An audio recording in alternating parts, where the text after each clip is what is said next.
बिस्मिल्लाहिर्रहमानिर्रहीम, अस्सलाम वालेकुम जी। मैं हूं नजमुल हसन बाजवा। आपको हमारे फेसबुक पेज और यूट्यूब चैनल पर खुश आमदेद।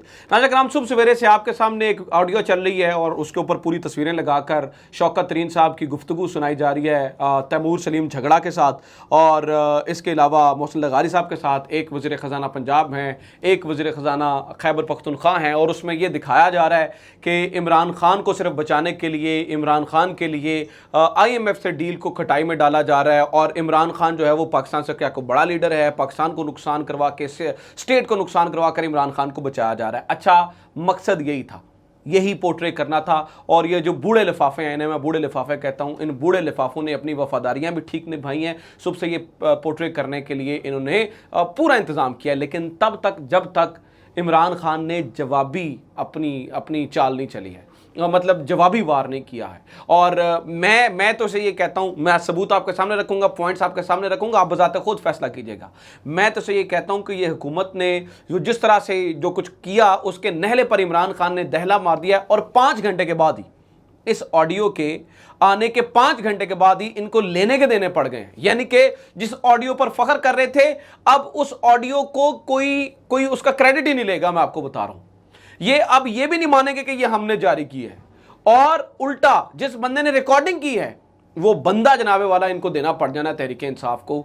ये सूरत हाल होगी है। कैसे हुई है, ये पूरा मामला क्या है, ये सिचुएशन ने टर्न कैसे लिया है, ये मैं आपके सामने तमाम चीज़ें रख देता हूँ।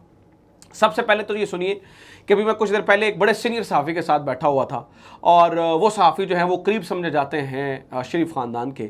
और मैंने उनसे पूछा कि ये व्हाट्सएप कॉल होगी, क्योंकि मेरे ख्याल से रिस्क नहीं लिया जाता आम सेलुलर कॉल के ऊपर इस तरह की बात करने का, और शौकत तरीन साहब तो इस तरह का रिस्क नहीं लेते होंगे। तो ये व्हाट्सएप कॉल होगी, जिस व्हाट्सएप कॉल से ये बात होगी, तो व्हाट्सएप कॉल की रिकॉर्डिंग कैसे हो सकती है? तो उस सहाफ़ी ने मुझे ये खबर दी। मुझे जो है ना, उन्होंने बड़े मुसद्दक़ा तौर पे बताया कि मुबैना तौर पर अरब रुपया, 1 अरब रुपया मुबैना तौर पर इस काम के लिए मुख्तस किया गया है। और ये 0.11%, 0.11% चांस होते हैं इसके, लेकिन वो आपको बड़ा हाईली जो है ना वो पे करना पड़ता है। और आप व्हाट्सएप की हर एक की तो नहीं कर सकते, कुछ खास बंदों के लिए आपको बड़ा हाईली पे करके तो आप उसकी रिकॉर्डिंग भी कर सकते हैं मुबैना तौर पर। ये मेरा क्लेम नहीं है, मैं अगेन आपको बता दूं, ये किसी और का क्लेम है।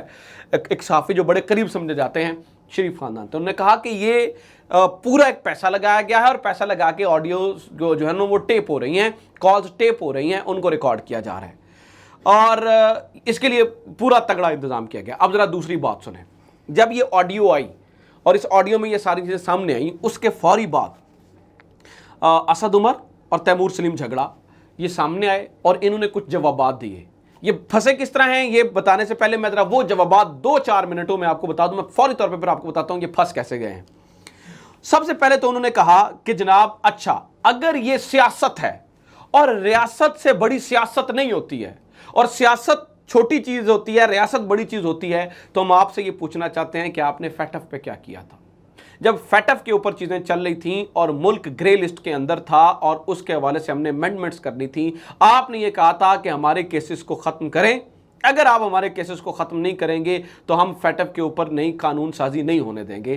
क्या तब ये सियासत नहीं थी? क्या तब सियासत बड़ी थी और रियासत छोटी थी? और फैटफ का मामला तो नाज़रीन करम ज़्यादा बड़ा मामला था। फैटफ का मामला तो IMF से भी ज्यादा बड़ा मामला था, क्योंकि आप पे पाबंदियां हट जानी, और जब पाबंदियां हट जाती हैं तो मेशत आपकी ऑटोमेटिकली इतनी दुरुस्त हो जाती है कि आपको कर्ज लेने के लिए नहीं जाना पड़ता है। और अगर आपका वो मौक़िफ़ ठीक था कि नहीं, उसमें अमेंडमेंट से पहले ये चीजें होनी जरूरी थी, तो फिर 4 महीने हो गए आपकी गवर्नमेंट को आए हुए, आपने अभी तक एक लफ्ज क्यों नहीं बोला? इसका मतलब ये है कि आप फैटफ के ऊपर सियासत कर रहे थे। और अगर आप फैटफ के ऊपर सियासत कर रहे थे तो क्या यहां पर IMF के ऊपर सियासत नहीं की जा सकती है? यहां पर आप सुमुन बुकमुन उम्यून की हो जाते हैं। एक तौज़ीह पेश की, लेकिन मैं ये कहता हूं कि ये फिर भी जस्टिफाइड नहीं है कि इसके ऊपर सियासत की जाए। अब इसका जवाब सुनिए। अगली बात फिर भी वो कहते हैं नहीं, हमने सियासत नहीं की। वो कहते हैं हमने फिर भी सियासत नहीं की, हमने तो सच बताया और आपको तरीकाकार बताया है। देखें, मुआहिदा ये है कि तमाम गवर्नमेंट्स जो सूबाई गवर्नमेंट्स हैं वो सरप्लस देंगी। मिसाल सरप्लस से मुराद क्या होता है, मैं आम आदमी के लिए समझा दूं। मिसाल है कि अगर पहले एक गवर्नमेंट 20 करोड़ रुपए इकट्ठे करती थी, ठीक है, एक गवर्नमेंट ने 20 करोड़ रुपए इकट्ठे करके विफाक को देने थे, तो अब उसे एक्स्ट्रा टैक्सेस लगा के या टैक्स कलेक्शन बेहतर करके या किसी तरीके से उसे इस दफा 30 करोड़ रुपए इकट्ठे करके विफाक को देने हैं। तो आईएमएफ की किस्त हमें तब मिलेगी जब केपीके और पंजाब सरप्लस देंगे, यानी कि जो 20 करोड़ देते थे, मिसाल के लिए आपको बता रहा हूं, वो 30 करोड़ देंगे। इसके ऊपर वो कहते हैं कि इसमें गलत क्या है कि हमने ये कहा, अब वो ऑडियो सुने ना, उसमें क्या मसला है कि यार वो कह रहे हैं कि ये हमने जो कमिटमेंट की थी आपसे बिल्कुल की थी, लेकिन ये सैलाब से पहले थी। एक तरफ आधी आबादी लुट गई, फुट गई, डूब गई, ऊपर से वो कहते हैं कि तरीकाकार बता रहे हैं कि इसके ऊपर जस्टिफाई किया जा सकता है, इसके ऊपर जस्टिफिकेशन दी जा सकती है, इसके ऊपर कहा जा सकता है, इसके ऊपर बोला जा सकता है कि जनाब ये जो मुआहिदा था वो सैलाब के आने से पहले का था, सैलाब के आने के बाद ये नहीं होता है। और वो कहते हैं कि अगर आईएमएफ नहीं मानती, और वो कहते हैं जी आप इतने डर गए हैं, आप आईएमएफ के नीचे इतने छुप करके बैठे हुए हैं, तो क्या इमरान खान ने कोविड के टाइम्स पे आलमी मालियाती इदारों को मजबूर नहीं किया था? क्योंकि ये जो मसला चल रहा है वो ज्यादा बड़ा मसला है पाकिस्तान के लिए, तो आप हमारे लिए मसाइल को की नोयत को समझे, तब इमरान खान ने किया था, तो आप क्यों नहीं कर सकते हैं? आप भी तो कर सकते हैं इस मामले के ऊपर, आप भी तो देख सकते हैं। ठीक है, सिंध देखे ना 46% डूब चुका है, बलूचिस्तान 64% यहां पर डूब चुका है, तो आपके ऊपर तो एक जिम्मेदारी आयद होती है कि आप आलमी मालियाती इदारे से बात करें। आप इतने क्यों ठुस हो गए हैं कि आप उनसे बात ही नहीं कर सकते हैं? नंबर 1। अच्छा, अभी भी मैं वो ये कह रहा हूं कि वो जवाब नहीं है, वो मैं आपको बताता हूं, जो जिस बात से फंसे हैं ना वो भी आपके सामने रख देता हूं, लेकिन मैं जस्टिफाई कर रहा हूं इस बात को कि ये बात इसमें गैर कानूनी क्या, ठीक कहा ना उन्होंने कि सैलाब आया है, इसलिए आप इसके ऊपर हुकूमतों को लिख कर दें। फिर एक और बात, अगर इमरजेंसी में आपको इमरजेंसी इकदामात उठाने से गुरेज करना चाहिए और नहीं ये रियासत का पहले सोचना चाहिए, तो आज कुछ देर पहले की खबर आपको दे रहा हूं कि क्यों वजीर खजाना साहब जो हमारे मिफ्ता इस्माइल साहब ने ये कहा है कि हालांकि रियासत ऊपर होनी चाहिए, हमारे रियासत के मफादात ऊपर होने चाहिए, कि हमने उनके साथ बायकॉट किया हुआ है, लेकिन अभी ये बताया जा रहा है कि सब्जियां और फल वगैरह इंपोर्ट किए जा सकते हैं भारत से। ये वजीर खजाना साहब फैसले कर रहे हैं, यानी कि इमरजेंसी सिचुएशंस में इमरजेंसी फैसले होते हैं। जस्टिफाइड है ये बात। अब ये बात जस्टिफाइड तो है, लेकिन ये फंसाने वाली नहीं है। तो ये मैंने तो लिखा है कि 5 घंटे के बाद इनको लेने के देने पड़ गए हैं। वो कैसे पड़ गए वो मैं आपको बताता हूं। अब आ गई असल बात, अब हम असल बात के ऊपर आए हैं। असल बात ये है, असल बात की है नाज़रीन किराम, शीरी मज़ारी साहिबा ने। शीरी मज़ारी कहती हैं कि ये ऑडियो, इसमें कोई गैर कानूनी काम नहीं है। गैर कानूनी काम तो सुप्रीम कोर्ट के अहकामात के मुताबिक रिकॉर्डिंग करना है बगैर इजाजत के।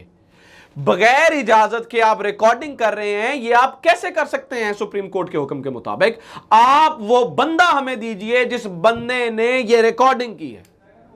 उल्टी गेम पड़ गई है। वो कह रही हैं कि बंदा हमारे हवाले करें जिस बंदे ने ये रिकॉर्डिंग की है, जिस बंदे ने ये गंद मचाया है, जिस बंदे ने ये खुफिया तौर पर रिकॉर्डिंग करके हमें बदनाम करने की कोशिश की है, डिफेम करने की कोशिश की है, और आपने कट पेस्ट करके जनाब अपनी मर्जी के क्लिप्स लगाए हैं, वो बंदा हमारे हवाले कीजिए, वो बंदे को हमारे सामने लेके आइए। और ये बजाते खुद नाज़रीन किराम क्या कर रहे हैं? ये बताते हैं कि सियासत कर रहे हैं। सियासत पता क्या होती है? सियासत ये होती है कि सिंध के वो वडेरे जो पाकिस्तान की पॉलिटिक्स में बड़ा किरदार अदा करते हैं, इस वक्त कच्चे के डकैतों को अपने घरों में पनाह दिए हुए हैं। ये वहां का एक लोकल रिपोर्टर बता रहा है रऊफ क्लासरा के प्रोग्राम में कि कच्चे के अंदर जो डकैत हैं, सैलाब के बाद आम आदमियों के लिए तो उन वडेरों के घर नहीं खुले हैं, लेकिन कच्चे के डकैतों के लिए खुल गए हैं। कच्चे के डकैत अब जितने भी हैं वो सारे किसी वजीर के घर हैं, किसी मुशीर के घर हैं, किसी सियासी रहनुमा के घर हैं, इन्हें कोई पूछने वाला नहीं है। सियासत ये होती है कि आप 200 गाड़ियों का काफिला लेके मुल्तान में चले जाएं और आपको प्रोटोकॉल दिया जाए, मरियम नवाज साहिबा जिनके पास कोई ओहदा, कोई इख्तियार, कोई सरकारी पोजीशन नहीं है, कौन देने वाला प्रोटोकॉल? ये होती है सियासत। ये सियासत नहीं होती है कि अपने लोगों के लिए बोला जाए। ये सियासत नहीं होती है कि कहा जाए कि हम सैलाब से इफेक्टिव हैं, तो इफेक्टिव हैं तो इसलिए हम पहले 20 करोड़ देते थे, अब आपको 30 करोड़ इकट्ठा करके दें मिसाल के तौर पर।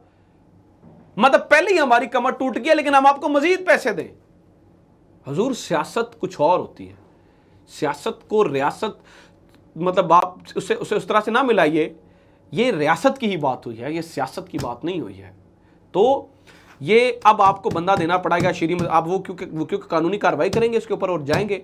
और जिसने रिकॉर्डिंग की है गवर्नमेंट के जिस ऑफिशियल ने, ऑब्वियसली मैं गवर्नमेंट की बात कर रहा हूँ, मैं सिविल हुकूमत की बात कर रहा हूँ, अगर सिविल हुकूमत ने ये रिकॉर्डिंग किया तो सिविल हुकूमत को बंदा देना पड़ेगा और कोर्ट में बताना पड़ेगा अगर आप ऑन कर रहे हैं तो। ये अब तक की अपडेट है। अपना ख्याल रखें। खुदा हाफिज़। पाकिस्तान जिंदाबाद।